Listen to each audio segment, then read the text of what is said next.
दिए तो हम उसको आगे भेज देते हैं, चल तू तो हर रोज ही आ जाता है। बेचारा कुछ नहीं कहता, चला जाता है। अगले दरवाजे पे जाके भी ऐसे ही बोल देते हैं आगे चल। कई बार तो ऐसे भी कह देते हैं इतना मोटा ताजा है, क्या तू कमा नहीं सकता? बेचारा कुछ नहीं बोलता, चला जाता है अगले दरवाजे पे। करते करते सुबह से शाम हो गई, बेचारे को कुछ भी नसीब नहीं हुआ।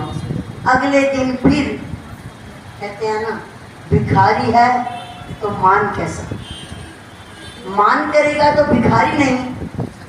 अगले दिन फिर आया तो फिर सब यही बोले, आज फिर आ गया। अरे कल क्या तुमने दिया था उसको? नहीं दिया ना। फिर कहते हैं चल आगे चला जा, बेचारा चला जाता है।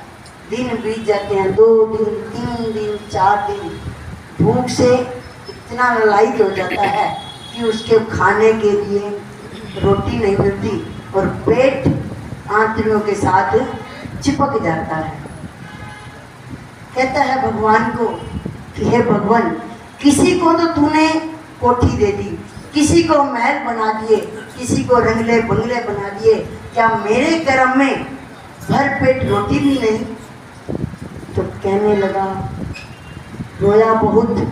कहते हैं ना, जब ये दुनिया क्या है तमाशा। आज मैं अपने दुख की बात किसी को कह दूँ ना, वो आगे 2 बंदों को और बता देगी, फिर भी क्या कहेगी, तू ना आगे करियो।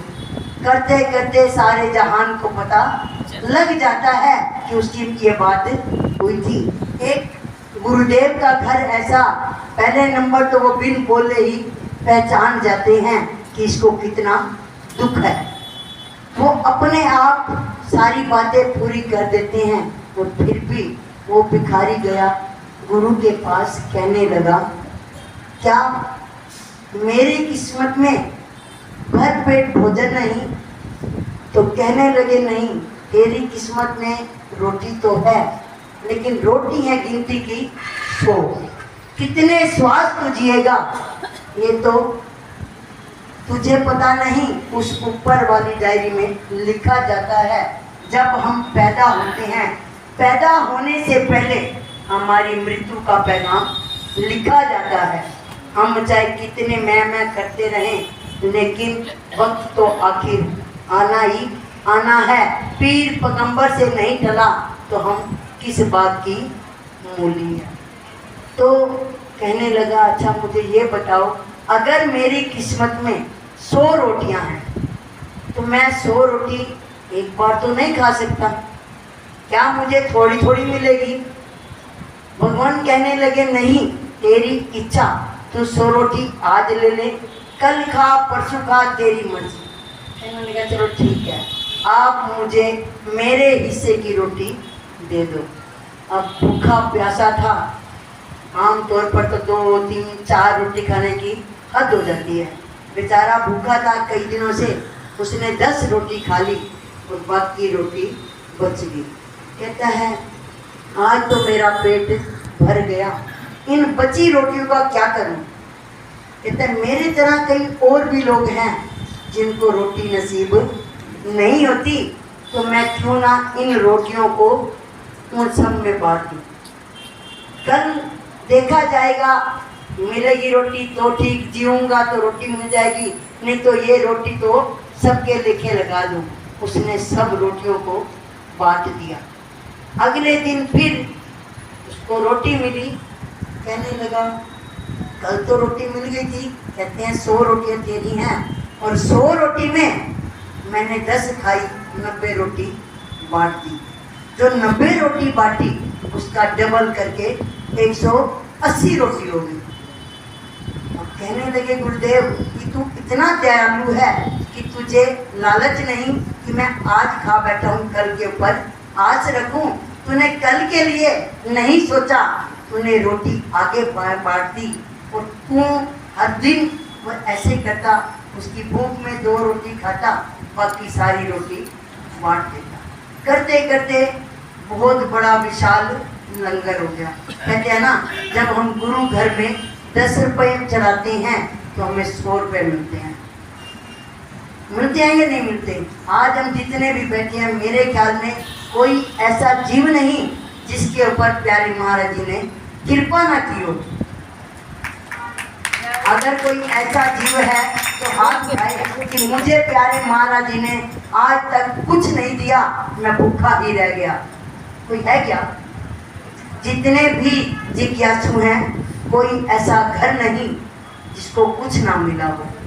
अगर छत नहीं तो छत देते हैं, कपड़े नहीं तो कपड़े देते हैं, ज़्यादा ठाट पाट नहीं तो खाने पीने को सब कुछ मिल जाता है। लेकिन विश्वास अपना। अब वो लंगर चलाए जाए, हर रोज की उसकी रोटियां 10 गुना बढ़ती गई और वो हर रोज लंगर करे। एक दिन वो बहन आई, कहती है ये भाई तो रोज मेरे घर से रोटी मांगने आता था, आज ये लंगर चला रहा है। और ये चंबे की बात है, भाई लंगर कैसे चला रहा है? मेरे घर में मांगने आता, मैंने तो नहीं दिया। फिर उसका नाम क्या पड़ा? भिखारी। आज लंगर कौन चला रहा है? भिखारी लंगर चला रहा है। उसकी क्या बन गई? एक पहचान।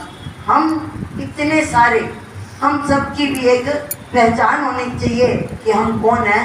हम ब्रह्म ज्ञान मंदिर के शिष्य हैं, प्यारे महाराज जी के शिष्य हैं, श्री योग भगवान जी के शिष्य हैं। अगर हम आज उनके जन्म उत्सव पर ताली नहीं बजाते, उनका गुणगान नहीं करते, कहते हैं जिसकी रोटी खाओ तो उससे गीत भी गाने चाहिए। नहीं गाएंगे तो क्या कहेंगे? अगर आप बच्चों को कुछ देते हैं ना, वो क्या बोलता है बदले में? हमें थैंक यू बोलता है ना।